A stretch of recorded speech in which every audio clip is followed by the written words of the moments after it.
buenas tardes, bienvenidos a este espacio del Colegio de Defensa Nacional, un espacio dedicado al diálogo de temas sobre defensa y seguridad nacional. Como todas las tardes, les saluda Claudia López. Me encuentro en compañía del egresado de la segunda promoción en Defensa y Seguridad Nacional, ingeniero Rafael Díaz del Valle.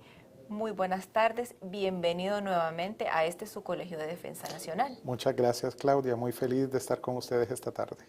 Bueno, la verdad es que nos agrada mucho tenerlo de nuevo con nosotros, ahora ya como egresado del Colegio de Defensa y miembro de la comunidad de defensa del país. Así es. El tema de la tarde de hoy es ciberdefensa y ciberseguridad, un tema del que ya hemos hablado en programas anteriores, pero que es tan extenso que siempre podemos hablar sobre nuevos puntos del mismo. Empecemos hablando sobre los conceptos, para que nuestra teleaudiencia tenga claro cuál es la diferencia entre ciberdefensa y ciberseguridad.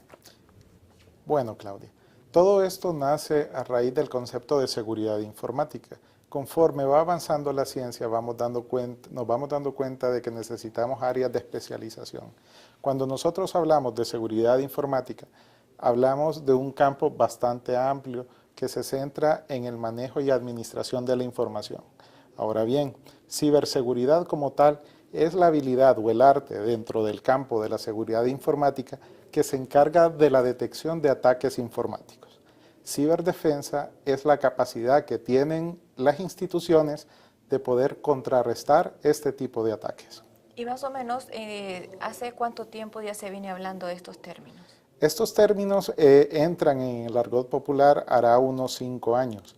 Hay que ver que el desarrollo de las tecnologías y la penetración en diferentes áreas dentro de las instituciones cada día va avanzando.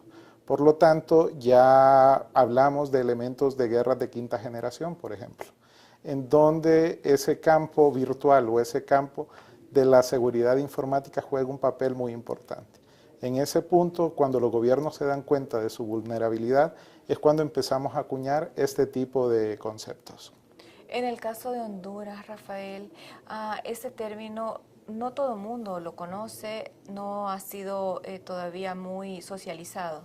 Así es, de hecho la Universidad de Defensa de Honduras ha tomado la iniciativa en esta área a través de la implementación de un diplomado en las áreas de ciberseguridad y ciberdefensa.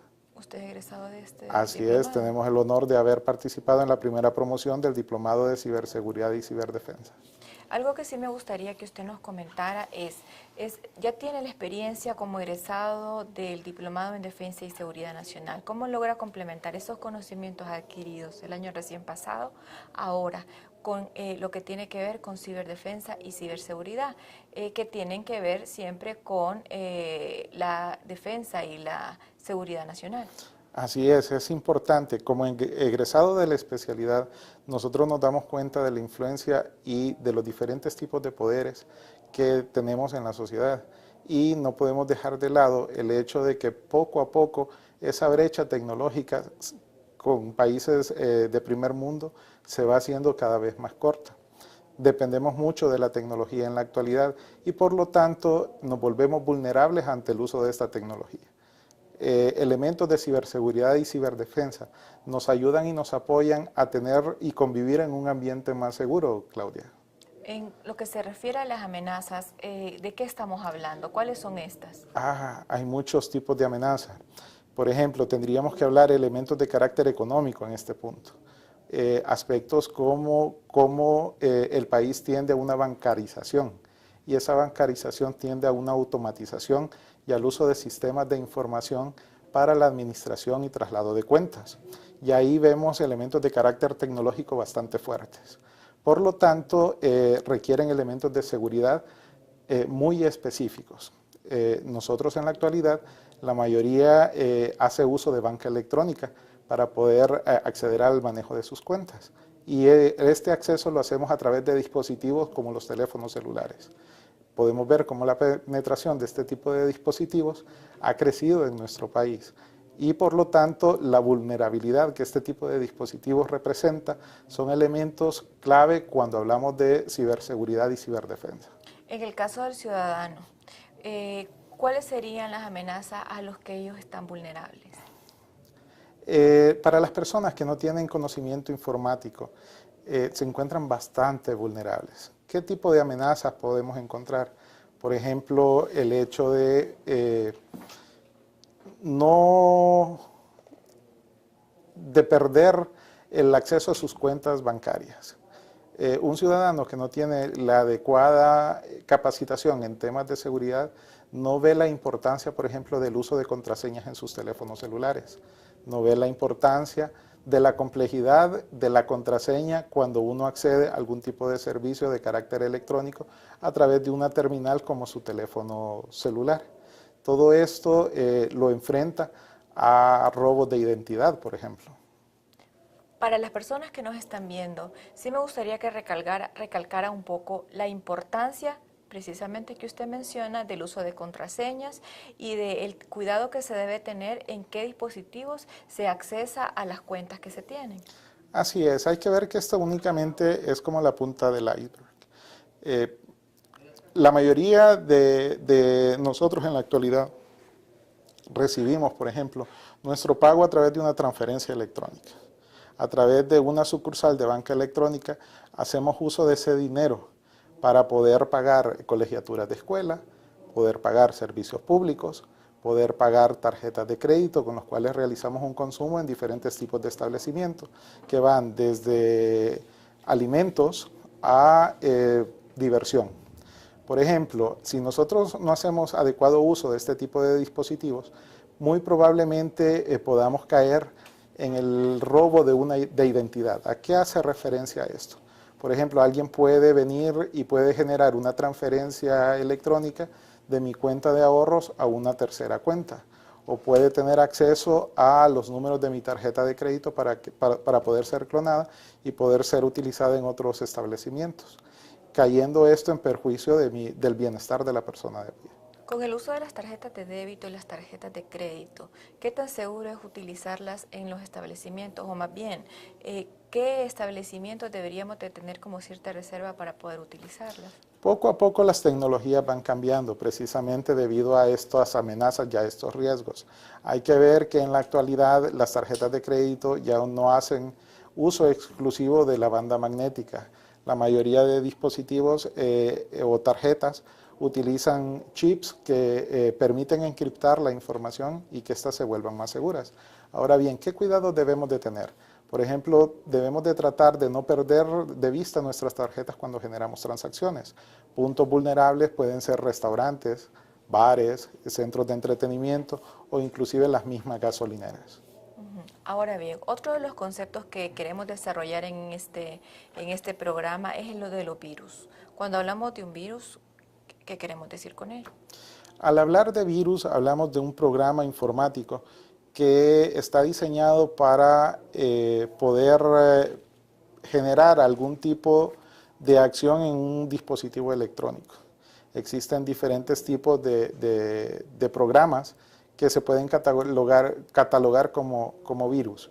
Por ejemplo, un virus lo que pretende es obtener información exclusiva del propietario del dispositivo. Otro tipo de virus puede ser aquel que transforma su dispositivo en un aparato que transmita esa información a una tercera computadora sin que el propietario se dé cuenta de que esto está ocurriendo. Un virus no es otra cosa que un programa informático, no debemos de asustarnos por el término. Ahora bien, debemos de tener el cuidado en el uso de nuestro equipo para no volvernos vulnerables al uso de este tipo de programas. ¿Cómo podemos nosotros, puede nuestro equipo ser infectado por un virus? ¿Conectarse, por ejemplo, a una red inalámbrica representa peligros? Por supuesto. La verdad es que la mejor forma de poder evitar ser víctima de este tipo de software malicioso es saber a dónde navegamos. En este sentido, en la actualidad nos enfrentamos a tantos retos a nivel tecnológico que nosotros debemos de estar conscientes de a qué tipo de redes inalámbricas debemos de conectarnos, qué tipo de navegadores podemos utilizar, qué páginas debemos de utilizar para poder navegar, inclusive qué tipo de correo electrónico es el que nosotros podemos abrir sin riesgo a ser infectados. ¿Y cuál es el correo electrónico más recomendado? Pues la verdad que en ese caso hay varios correos que son de carácter comercial, que han incluido dentro de sus perfiles software antivirus que se encarga de poder protegernos hasta cierto punto. Pero en realidad, al hablar de problemas informáticos, caemos en un juego del gato y el ratón, en donde independientemente del servicio que nosotros utilicemos, siempre nos vemos expuestos a un posible tipo de ataque. Entonces, en realidad, la seguridad como tal solo es una percepción, Claudia.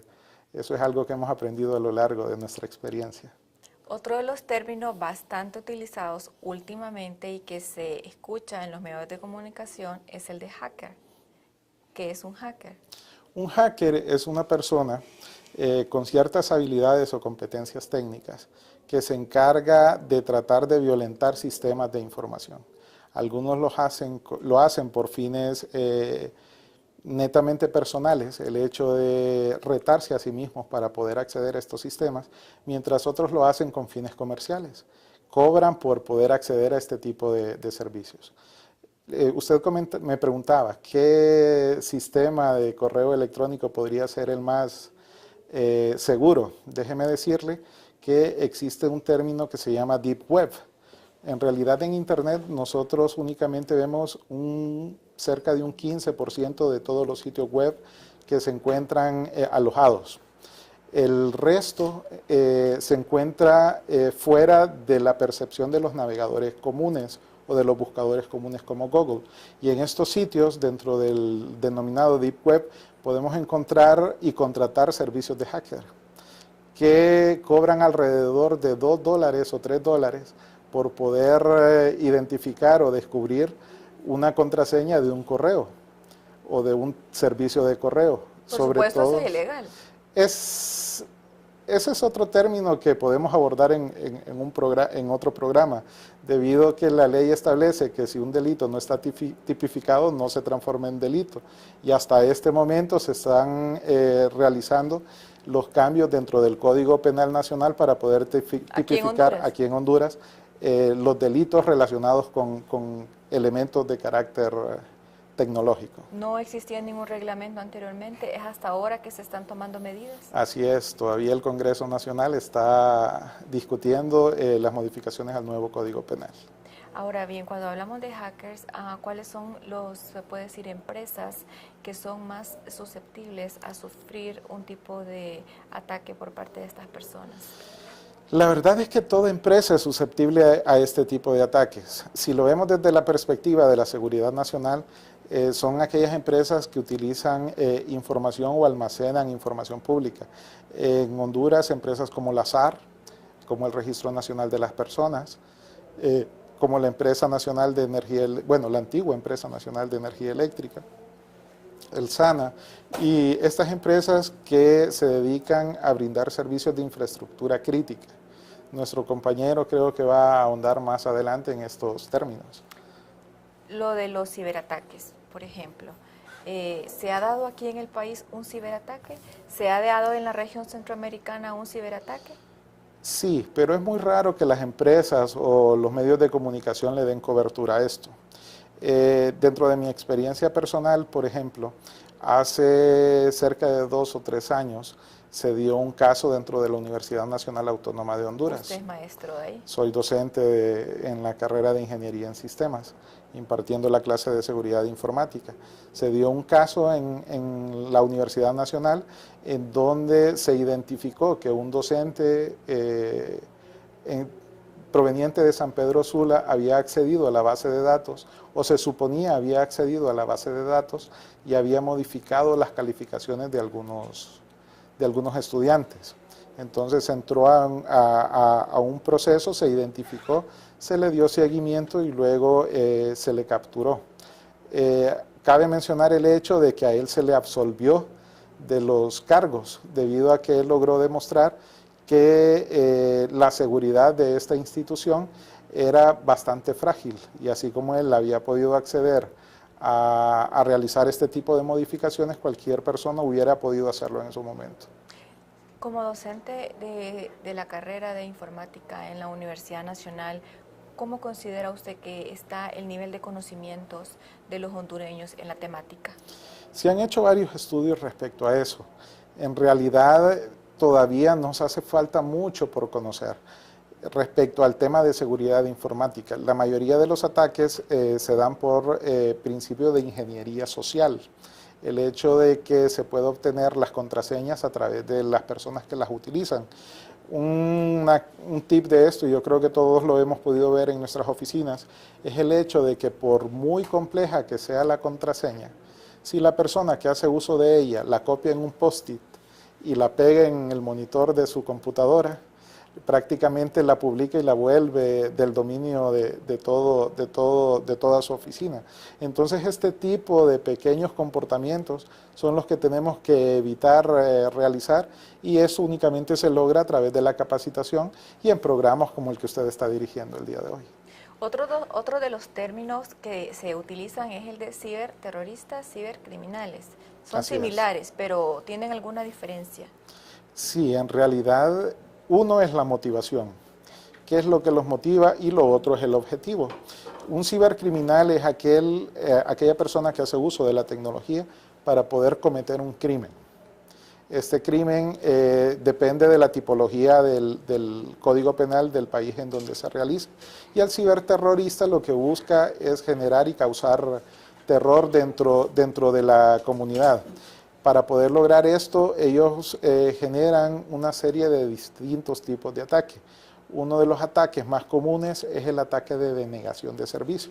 Por ejemplo, Claudia, no sé cómo se sentiría usted si fuera día de pago, se aprestara un cajero automático para sacar el dinero para poder realizar sus compras, y de repente se diera cuenta de que se le hizo el depósito de su salario, pero el cajero no funciona y usted no puede sacar el dinero.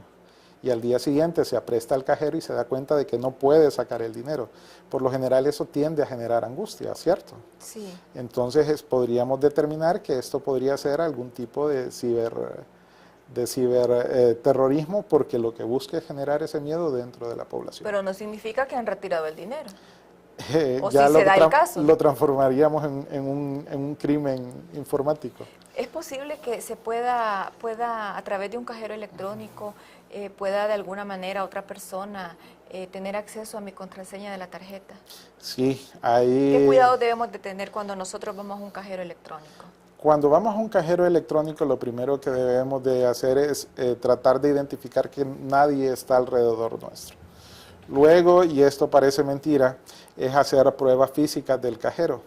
En primer lugar, tratar de mover con la mano la ranura en donde uno coloca la tarjeta para identificar que no hay un dispositivo externo colocado ahí. Ese dispositivo, como el tema es tan interesante, ¿verdad? Y todos usamos un cajero automático, ¿ese dispositivo qué forma tiene, qué tamaño? ¿Realmente está visible o está muy escondido? Por lo general son bastante creativos para poder colocar estos dispositivos, y uno no los percibe a simple vista.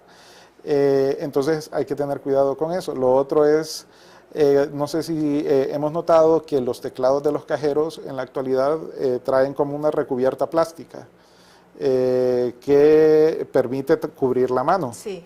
Bueno, uno de los dispositivos comúnmente utilizados por las personas que se dedican al clonado de tarjetas, incluye una pequeña cámara que colocan y pegan en esa parte interna de esa cubierta de plástico, con la intención de poder identificar cuál es el PIN que nosotros utilizamos para nuestro cajero. Entonces obtiene la información en dos elementos.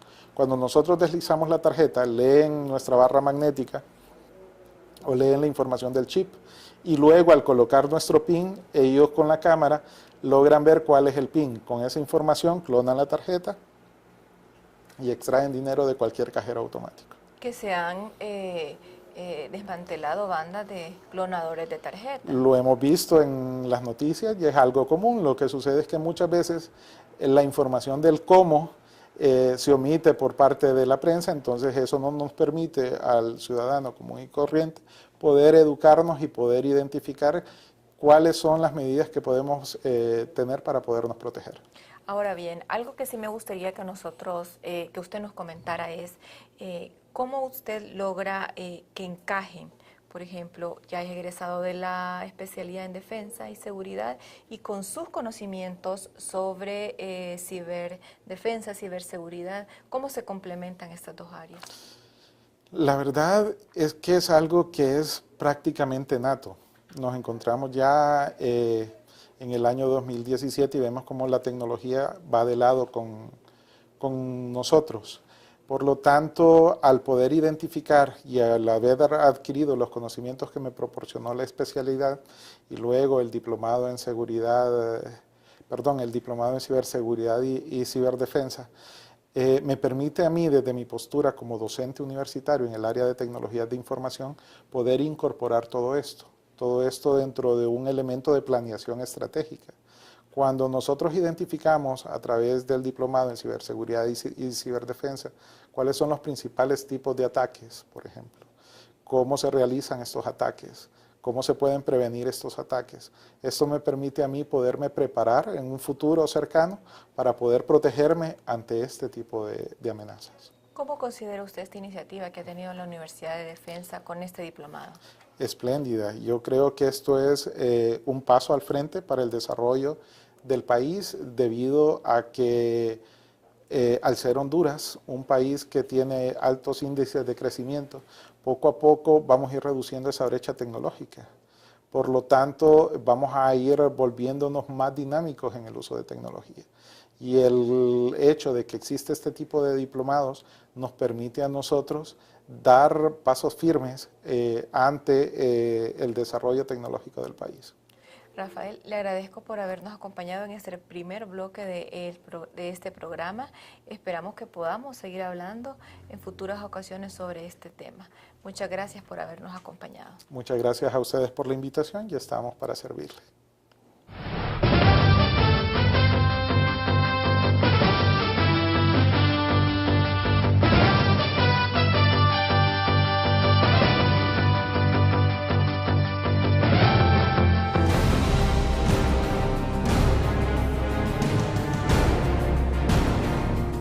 Desde que comienzan a surcar los cielos, la emoción se apodera de los espectadores.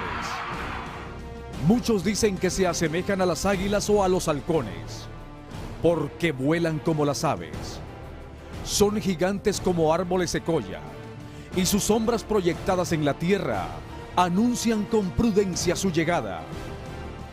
Ellos se preparan arduamente haciendo eco de su lema inalterable de cero error. Son hombres valientes, formados en la disciplina, firmes ante implacables retos, comprometidos con su pueblo, altamente adiestrados para decir presente en caso de desastres naturales y en apoyo de otras operaciones. El equipo de salto libre de las Fuerzas Armadas de Honduras están dispuestos a ofrendar su vida y en aras de mantener la patria, dicen presente donde usted los necesite.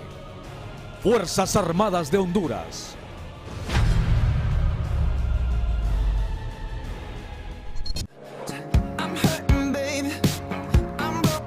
El Comisariato del Instituto de Previsión Militar IPM, innovando para usted y su familia, ofrece productos de alta calidad en el área de abarrotería y finos licores nacionales y extranjeros. Las frutas, verduras y carnes frescas son nuestra mejor carta de presentación.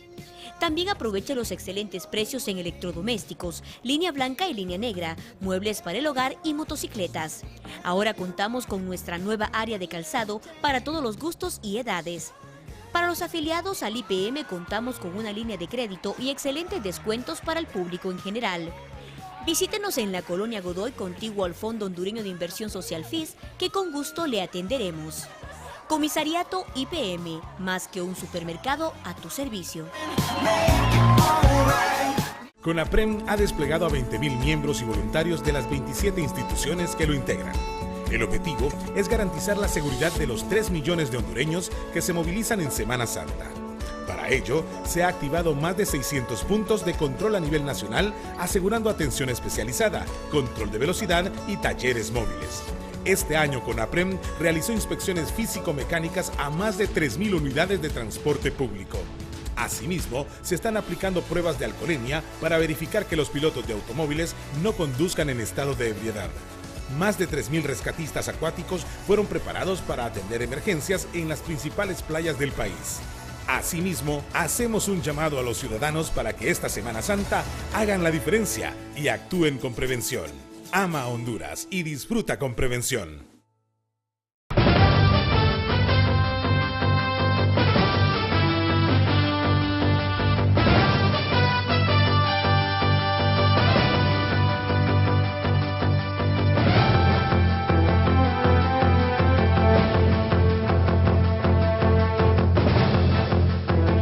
Continuamos en la segunda parte de este programa sobre ciberdefensa y ciberseguridad. Ahora me acompaña el mayor de Fuerzas Especiales, Ubaldo Félix Rodríguez Chinchilla. Él es alumno en la Maestría de Comando y Estado Mayor de la Escuela de Comando y Estado Mayor. Muy buenas tardes, gracias por acompañarme a hablar sobre este tema pero tan importante.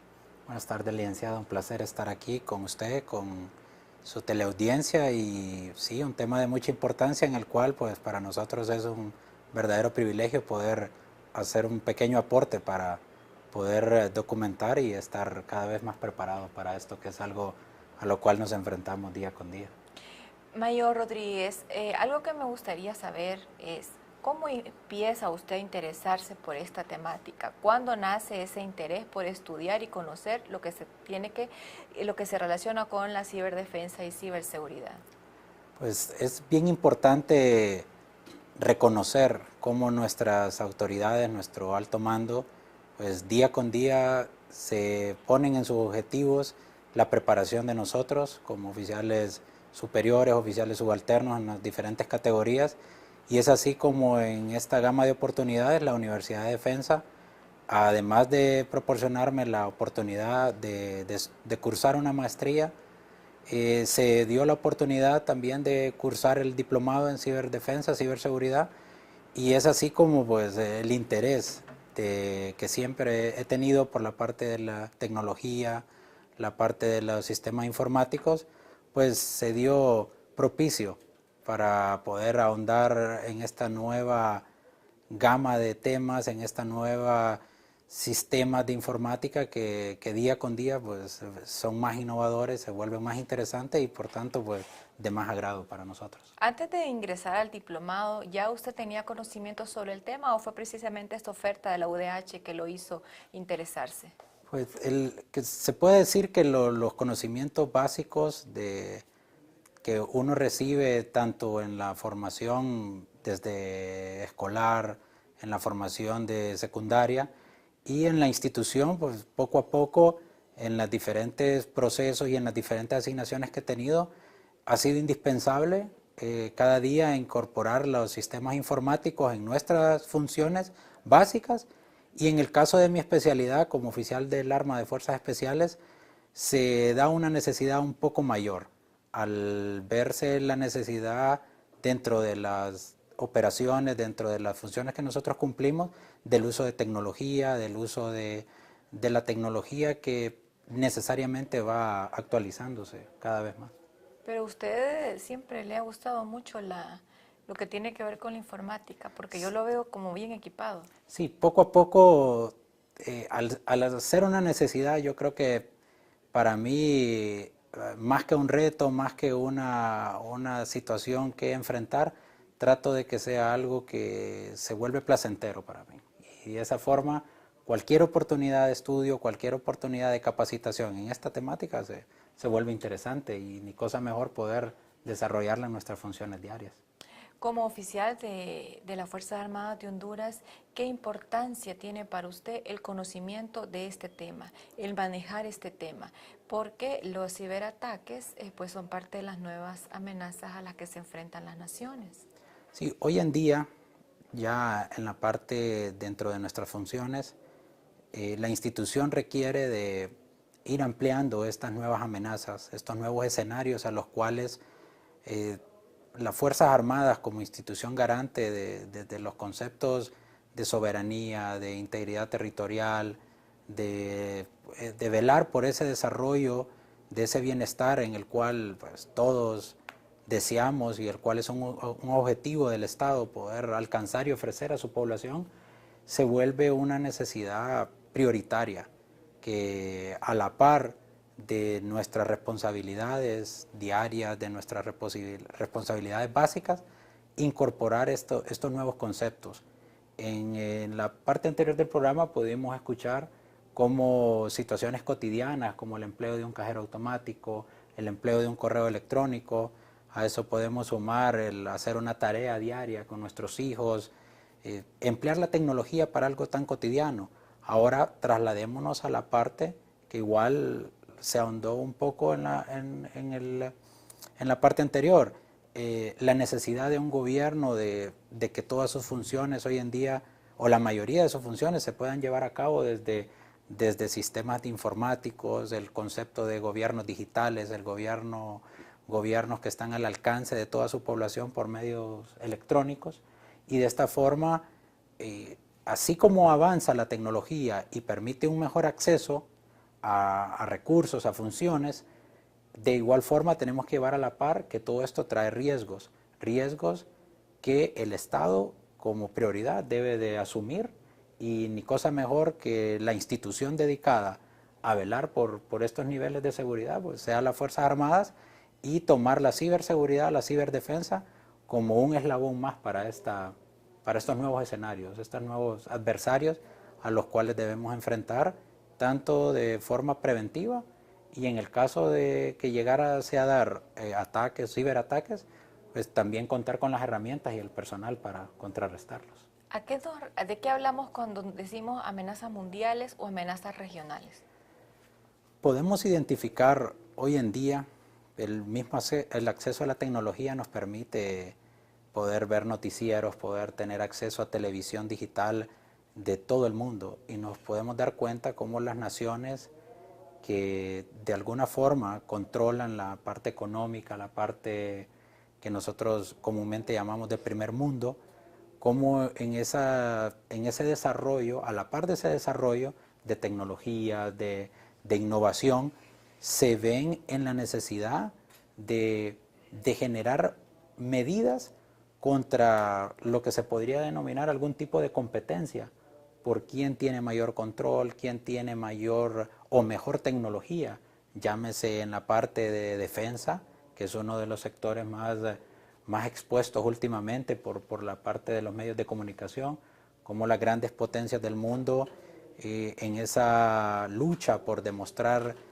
cuál puede tener mayor o mejor tecnología, se ve en la necesidad de saber qué tecnología tiene otra nación. Y en ese concepto podemos identificar como algo tan básico como qué tipo de aeronaves, qué tipo de armamento puede o no tener una nación, puede comenzar a generar de alguna forma la necesidad de tener el control de esos sistemas informáticos, y por ahí la necesidad de prevenirlo empleando medidas de ciberseguridad, medidas preventivas, controles a altos niveles, ya no solo de cuidar un password, no solo de cuidar el acceso a una computadora, sino que estamos hablando de cómo cuidar todo un sistema informático de un Ministerio de Defensa, de la presidencia, del sistema de gobierno de un país. Entonces, a nivel mundial, se podría decir en una forma concluyente que todas las naciones que tienen la necesidad de mantener esa hegemonía mundial, de ese control mundial, se ven en la necesidad de cuidarse y a la vez tener las medidas de cómo atacar si fuera una de las necesidades también, al verse amenazadas. En el caso de su área, en el caso de aquí, de Fuerzas Armadas, ¿cuál es la importancia de capacitar al personal militar en el tema de ciberseguridad? Primordialmente nosotros debemos enfocarnos desde lo básico, que es la administración de una oficina, de un computador, de un teléfono, de cualquier sistema que nos genere conectividad con el sistema de internet, con el sistema de acceso a bases de datos.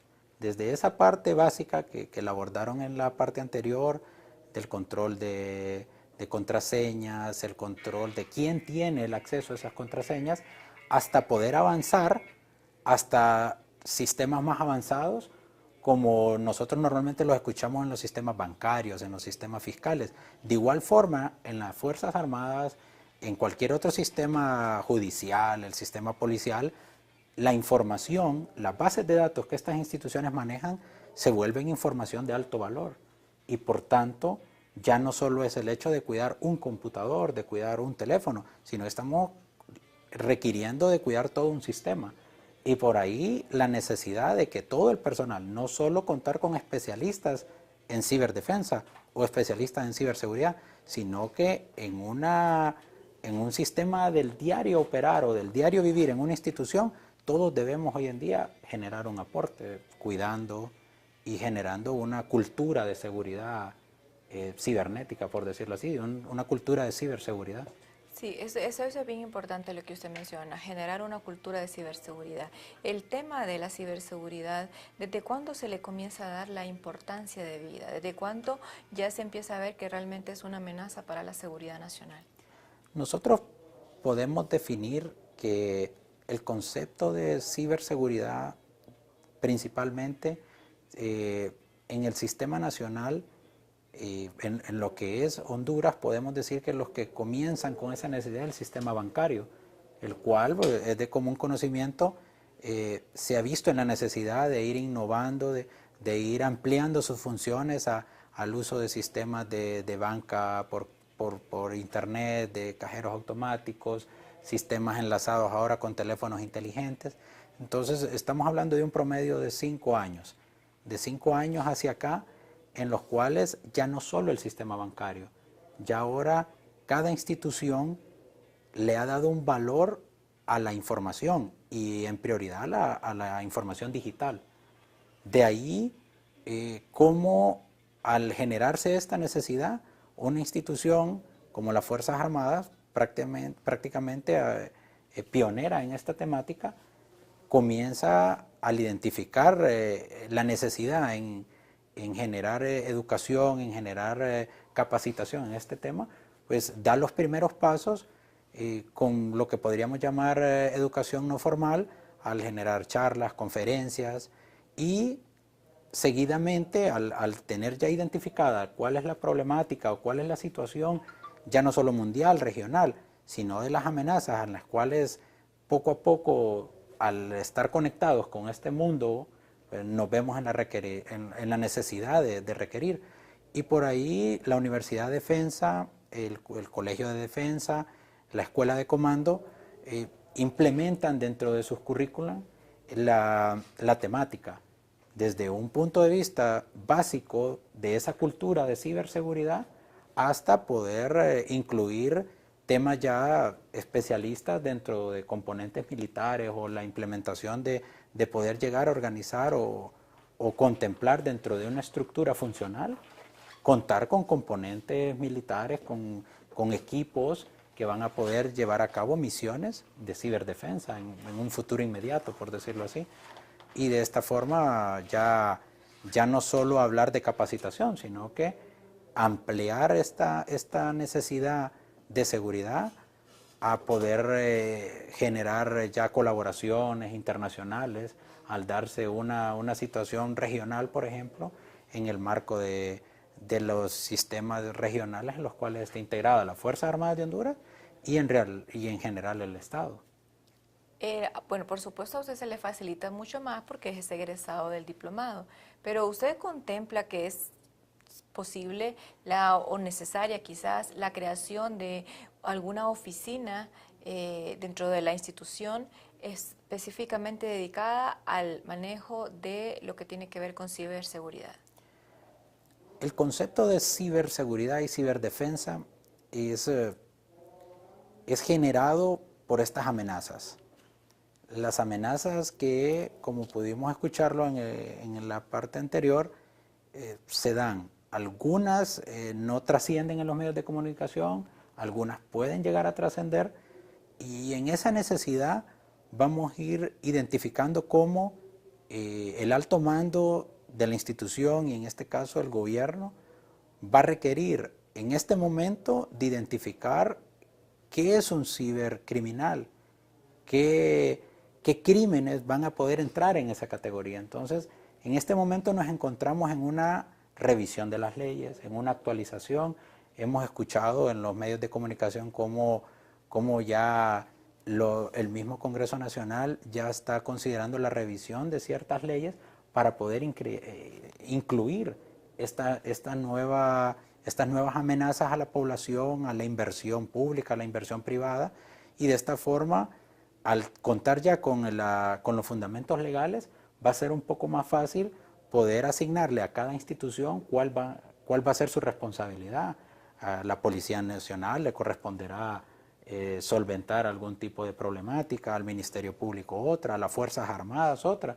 Y en este concepto que se implementa hoy en día de fuerzas de tarea, de equipos, a nivel incluso interagencial, va a ser un poco más fácil que, así como la oportunidad que tuve yo de capacitarme en este diplomado, de igual forma se integraron compañeros de la Policía Nacional, de las diferentes entes gubernamentales que manejan también esta parte de la información, CONATEL, ONDUTEL, y eso nos va a facilitar en un futuro inmediato, al requerir ya un componente, vaya a ser integrado con las instituciones que se requieran. Entonces, esta es una planificación estratégica que, por ser un tema de seguridad nacional, no va a ser expuesto en una forma como un proyecto abierto, obviamente, pero sí vamos a tener acceso paso a paso cómo van a ser los avances. Y en este momento lo que más resalta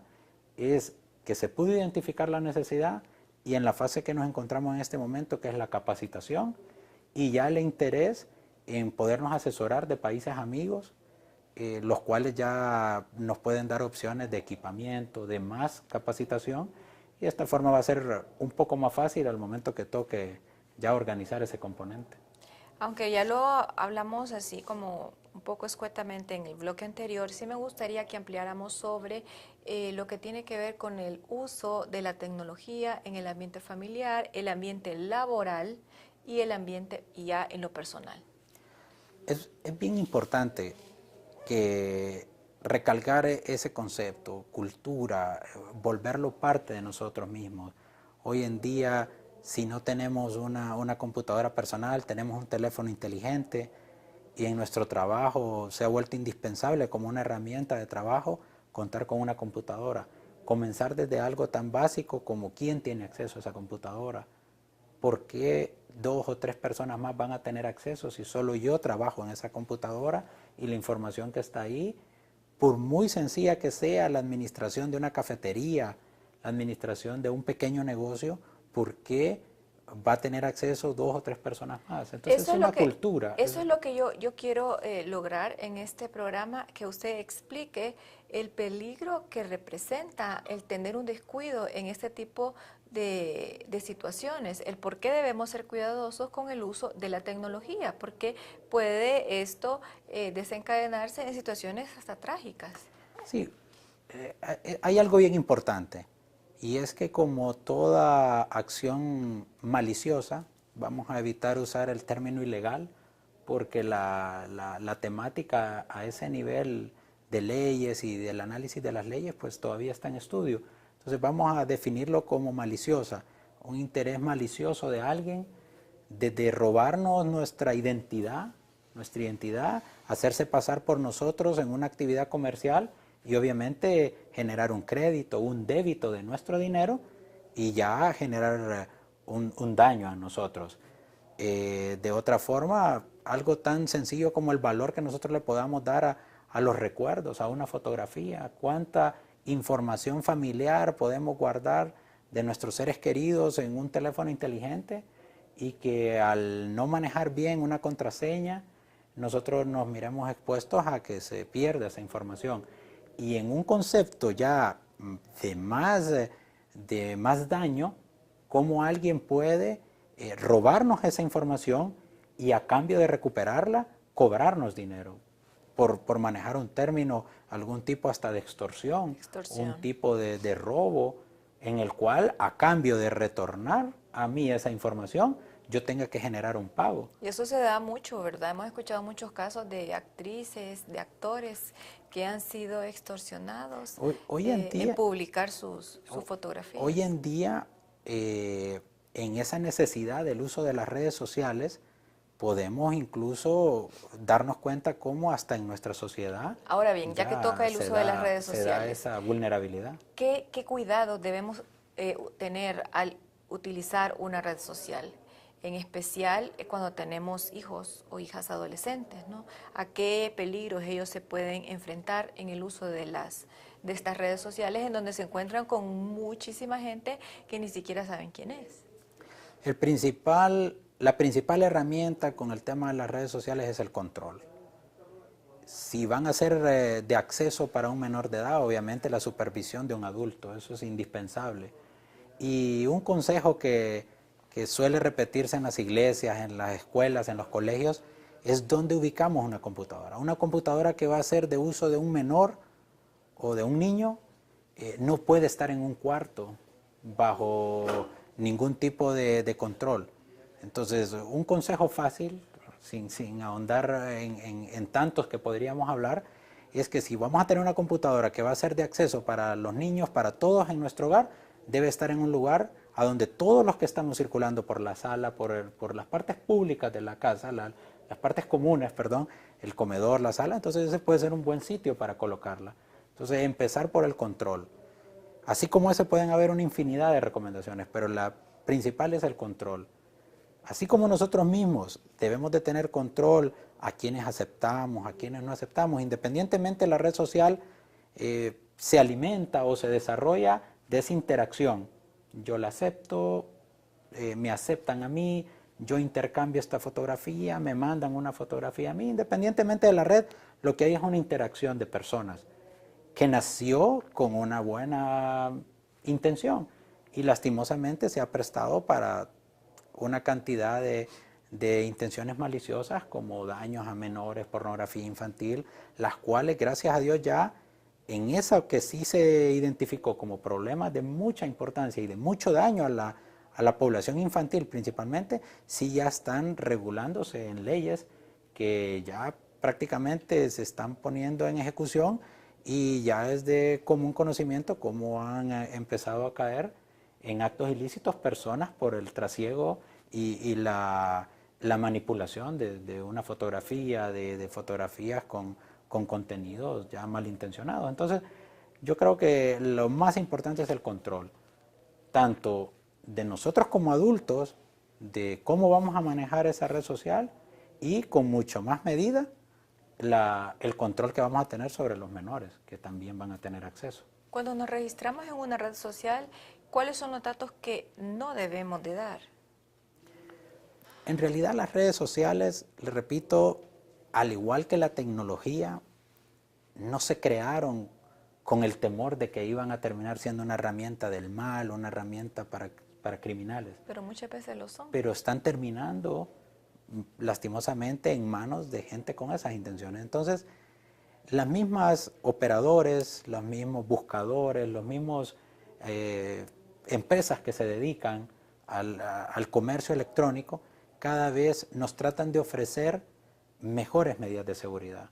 Entonces, usted puede ver cómo poco a poco las mismas empresas que se dedican a ello tratan de que usted se registre con su nombre, le piden un número de teléfono normalmente, que hasta ahí creo que podría ser hasta aceptable, un número de teléfono en el cual la misma empresa que le va a proporcionar un correo electrónico, un sitio web, lo que quiere es estar seguro que usted es quien dice ser. Sí. Entonces, hasta un número de teléfono, su nombre completo, no presenta mayor riesgo.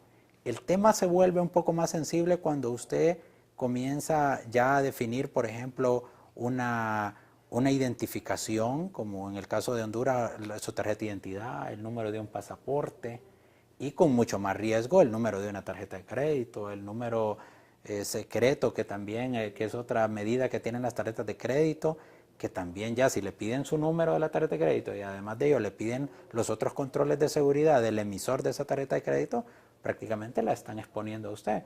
Y si es para una red social, uno lo encuentra o lo debe de encontrar hasta sospechoso.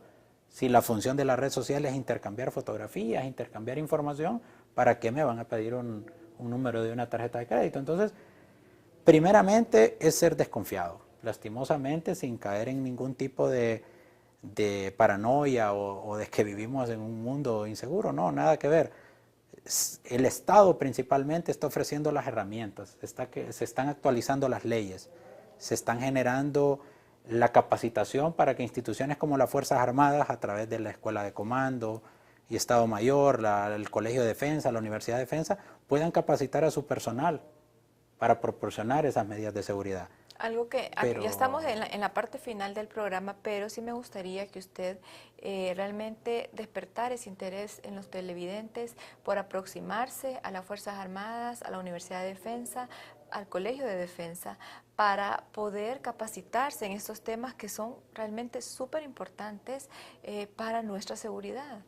Nosotros hoy en día como institución, le decía hace unos minutos, la Universidad de Defensa está tomando los primeros pasos. En un futuro inmediato, la misma necesidad de incorporarnos todos en esta cultura va a abrir obviamente a las resto de universidades públicas y privadas esto como un tema cotidiano. Este diplomado también está abierto al personal civil, La ¿verdad? Universidad de Defensa en su modalidad de educación formal, no formal, presencial, en línea, da la oportunidad para que tanto personal civil como militar nos podamos interesar y obviamente concretar este tipo de especialidades. Yo creo que lo más importante es que nosotros generemos a lo interno de nuestro hogar esta cultura de seguridad informática. Y si la podemos ampliar hasta nuestras funciones laborables y de igual forma poder acercarnos hasta lograr especializarnos en temas de seguridad informática, podemos llegar a desarrollar mejores sistemas y mejores ambientes de vida, de desarrollo para nuestro país y para nuestra familia, que es al final lo que inicialmente cuidamos todos. Bueno, Mayor Rodríguez, realmente ha sido un tema, es un tema bastante interesante. Vamos a tener una segunda parte. Siempre espero que nos pueda acompañar junto con el ingeniero Díaz del Valle, pero yo quiero felicitarlo porque el día de hoy en nuestra columna Dossier de Atenea de Diario La Tribuna publicamos un artículo de su autoría sobre el trabajo que realizan las fuerzas especiales. Así es. Hoy pues, fue grata la oportunidad para poder publicar este artículo, el cual pues, también es una oportunidad de que todo el público en general pueda darse cuenta que qué tan amplias son las gamas de las misiones, de las operaciones que cumplimos todos los soldados de las Fuerzas Armadas.